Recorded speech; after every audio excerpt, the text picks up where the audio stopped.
Ассаламу алейкум, кыргыз элим. Менин атым Замир, фамилиям Брембердиев.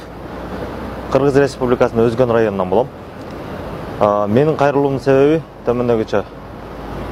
Жакында парламенттик шайлоо келет атат, депутаттык шайлоо.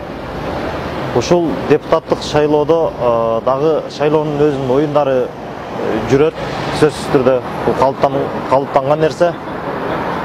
Ошону алдын алуу максатында мен өзгөрүүнү өзүмдөн баштайын деп чечтим. Өзүмүн ата-энеме, өзүм бир туугандарыма, досторума, жакындарыма кайрылайын.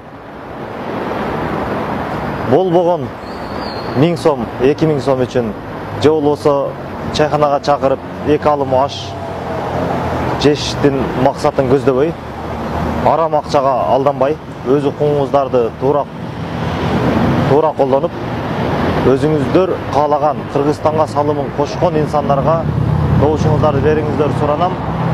Эгерде шайлоого бара жаткан инсандардын 1000 сомуна, 2000 сомуна ушунчалык муктаж болсоңуздар,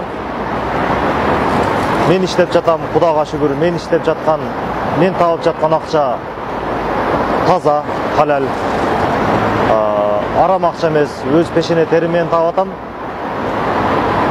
Акчага ошончолук муктаж болсоңуздар, менден сураңыздар, ошол акчаны мен берейин сиздерге.